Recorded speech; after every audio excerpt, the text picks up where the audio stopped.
now to Italy, where an escalating political crisis may impact the country's role in the European Union.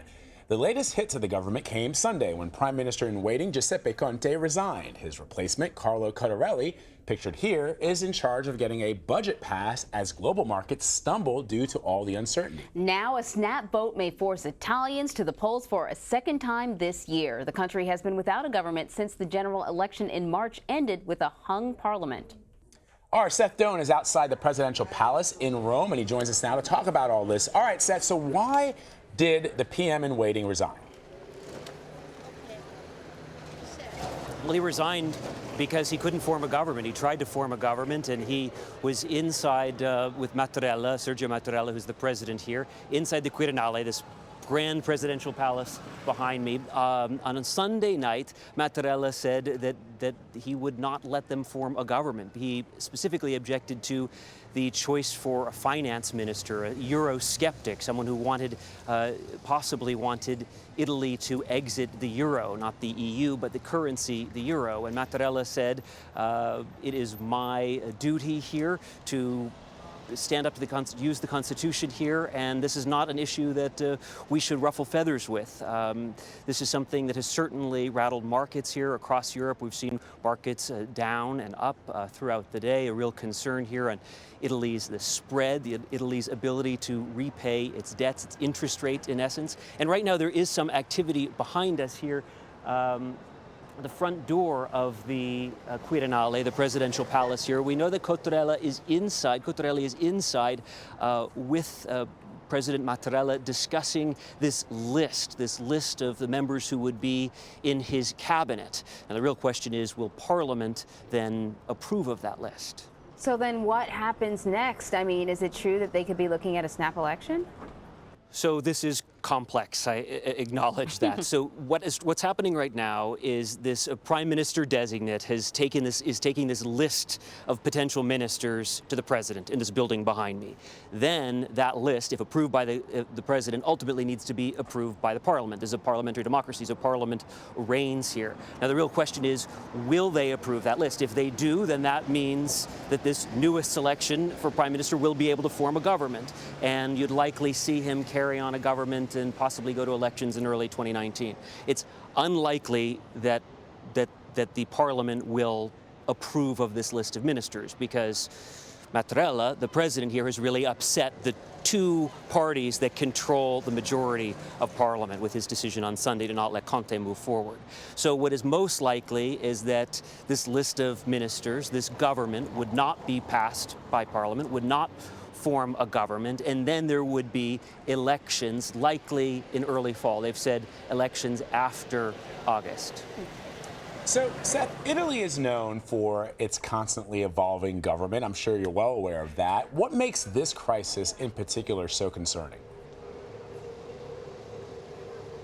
The real fear, Vlad, is the markets. You've seen great volatility here in Europe, even the Dow, across Asia, some bumps and concerns. What everybody's talking about here is something called the spread, which is in essence the interest rates. It's in essence Italy's ability to pay its debts. And the spread in the last couple of weeks has nearly doubled. It has gotten much more expensive for Italy to repay its debts. Now, the real fear down the line is something like a Greece. You don't want to get into a situation where Italy can't repay its debts and needs some sort of bailout. So the real concern at the moment is the markets. It doesn't look like this is going to be, I mean, everything that I've read about this crisis, Seth, suggests that, as you point out, it's very, very difficult and nuanced to understand exactly how this is all going to play out. I guess the only other question I would have is, the markets have certainly been gyrating, as I like to sometimes say about the markets, because of what has been happening in Italy. But the question I had earlier is, how important are the Italians to the questions with regards to the economy when it comes to the totality of Europe? In other words, we always know that the French and the Germans seem to be driving economic policy in Europe. How important is it to have the Italians there? Well, Italy was a founding member of the EU. It is vital that this country, many here would say is vital that this country remains a part of the euro. And that is something that we heard Sergio Mattarella, the president here, speak about on Sunday. The choice for finance minister in Conte's government was going to be this Eurosceptic, this guy who possibly some fears were among those who think that, that Italy should stay in the euro, was that there could have been an exiting of the euro. And Mattarella was concerned about what sign that would give, what that would show to Germany and to the rest of Europe by putting a Eurosceptic in the position of finance minister. So what's likely one of the issues to come up in this next election is not only some sort of judgment call on how Mattarella has done in this, but whether Italy should remain in the euro, in the currency here. There's a feeling among many here that it shouldn't, that Italy is simply not able to service its debts, is simply not able to spend public spending in the way that it should, and there is a concern that Germany is controlling the levers there. Yeah, and ultimately, I've read an opinion piece that was in the New York Times, Seth, that suggests that at least in the case of Italy, the voters here may potentially be the winners, even though it's created a little bit of uncertainty, because unlike in Britain, where they don't get a second chance, they voted to remove themselves from the European currency. Here, in the European Union, here at least, Italians get a chance to rethink some of the very important points that you're making here, giving them a sort of a second chance to reevaluate. Yeah, that's a real question. The biggest winner, if you look at the polls right now, appears to be Matteo Salvini, who's in charge of the Lega, the League, the right-wing group here, that got about 18, something like that, percentage of the vote, and is now polling around 22%. He was part of this coalition that was trying to form the government under Conte, along with the Cinque Stelle, the populist party here in Italy, under Di Maio, who's the head of that, the political head of that at the moment.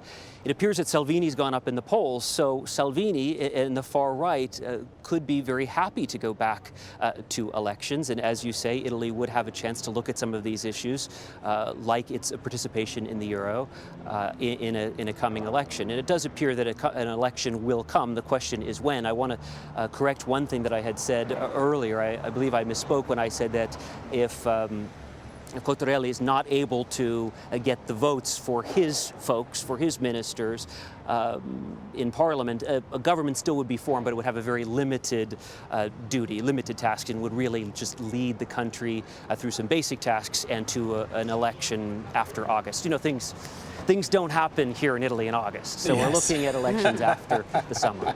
And that's why we love Italy and the Italians, of course. Luckily for some of us. Yes.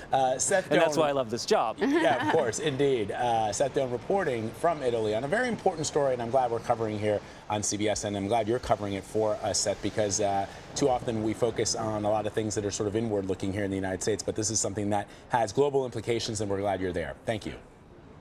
Thank you, Vlad. Thanks, Anne-Marie.